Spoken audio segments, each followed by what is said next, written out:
ওয়ালাইকুম আসসালাম। আচ্ছা ভাই, অনেক দিন ধরে শুনতেছি যে আপনি অনেক খাইতে পারেন এবং আমি দেখছিও আপনি অনেক খান। এবং যখন মসজিদে ইফতারি হয় তখন যখন খিচুড়ি হয় আপনি অনেক খাইতে পারেন, আমি নিজে চোখে দেখা। হ্যাঁ, এখন আমরা যেমন অল্প কিছু খাইলে আমাদের পেট ভরে যায়, আমরা আর খাইতে পারি না, মুখে দিলে ওয়াক আসে। হ্যাঁ, এখন আপনি এত খাইতে পারেন, এই রহস্যটা একটা আমাদের। আসলে আপনি সুন্দর একটা প্রশ্ন করছেন। তো আমি তো একজন কবিরাজ মানুষ, সমাজ পরিচিত, সমাজের লোকেরা জানে যে আমি কবিরাজের চিকিৎসা করি, বিভিন্ন ধরনের চিকিৎসা দিয়ে থাকি। তার মধ্যে আমার বিশেষ চিকিৎসা হলো যৌনরোগে যারা ভুগছেন, হজমঙ্গ রোগে আমি তাদেরকে চিকিৎসা দিয়ে থাকি। এবং এই চিকিৎসাটা আমার বেশি সুনাম লাভ করছে, ইউটিউবে ছড়িয়ে গেছে, গুগলে আছে, দেশ এবং দেশের বাইরে বিভিন্ন জায়গায় দেখতেছি। আর আমার দাওয়াখানার নাম তো এটা আরও বেশি পরিচিত লাভ করছে। আমার দাওয়াখানার নাম হলো বিসমিল্লাহ হাকিমি দাওয়াখানা। তা আমি তো কবিরাজি চিকিৎসা দিয়ে আসতেছি বেশ কিছুদিন যাবত, প্রায় 28 বছর। তো আমি শুধু আসলেই ওই সেক্সুয়ালি চিকিৎসা আমি দিই না, আমি লিভারের চিকিৎসা দিয়ে থাকি। এরপরে এক সাইড করে গেছে ডায়াবেটিস, অর্শোগেস, বিভিন্ন ধরনের চিকিৎসা আর কি আমি দিয়ে থাকি। তো এর মধ্যে আমার বিশেষত আর একটা চিকিৎসা আমি দিয়ে থাকি, সেটা হলো পেটের যে সমস্যা। মানে যারা খানা খায় 1 কেজি পরিমাণ, কিন্তু পায়খানা করে 8 ঘন্টা পরে যে 100 গ্রাম বা 200 গ্রাম, আর বাকি কোথায় যায়? এইটাই তো মানে তার হজম শক্তি ভালো না হওয়ার কারণে স্টোমাক এটা থেকে যায়, এরপরে পচে গলে আস্তে আস্তে নষ্ট হয়ে যায়। এরপরে পেটের হজম শক্তি এটা নষ্ট হয়ে যায়।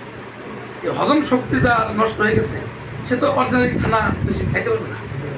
আর আমার ইনশাল্লাহ আপনি এই দেশ বইরে মানে মানুষের এই পেটে হাত দিবেন, আমার সে বয়সের কম বা আমার সমবয়সী বা 80 বছর বয়স বা আমার সমবয়সী আপনি দিলেন, কিন্তু আমার পেটটা যত ঠান্ডা পাবেন এরকম ঠান্ডা ইনশাল্লাহ পাবেন না। তবে আরেকটা প্রশ্ন আমার, সেটা হচ্ছে আপনি যে পরিমাণ খাইতে পারেন, এর আগে শুনছি যে আপনি এক জায়গায় গেছেন এই খাওয়ার জন্য, একটা প্রতিযোগিতা গেছেন। হ্যাঁ, এমন অনেক কোনো- জায়গায় গেছি, হ্যাঁ, এক জায়গা নয়। আচ্ছা আচ্ছা, এমন কোনো লোক যদি এসে বলে আমি আপনার সাথে খাওয়ার জন্য ইয়া করবো, মানে বসবো, তখন আপনি কি রাজি আছেন? যে এই পর্যন্ত কেউ রাজি হয়নি আমার সাথে। আচ্ছা আচ্ছা আর যদি কেউ এ ব্যাপারে আমার সাথে আসতে চায়, খাওয়ায় যদি ভালো ধরতে চায়, তবে বাজি ধরা ইসলাম শরীয়তে হারাম, আমি ওইভাবে বাজি ধরবো না। তো আমি ঠকলেও টাকা দিব না, তাকে জিতলেও টাকা দিব না। তবে আমি একটা আশাবাদী, আমার সাথে কেউ খায় ইনশাল্লাহ পারবে না, ইনশাআল্লাহ, ধন্যবাদ। ইনশাল্লাহ কেউ পারবে না। আল্লাহ পাক আমার স্টোমাকটা এত ভালো রাখছেন, আমার হজম শক্তি এত ভালো।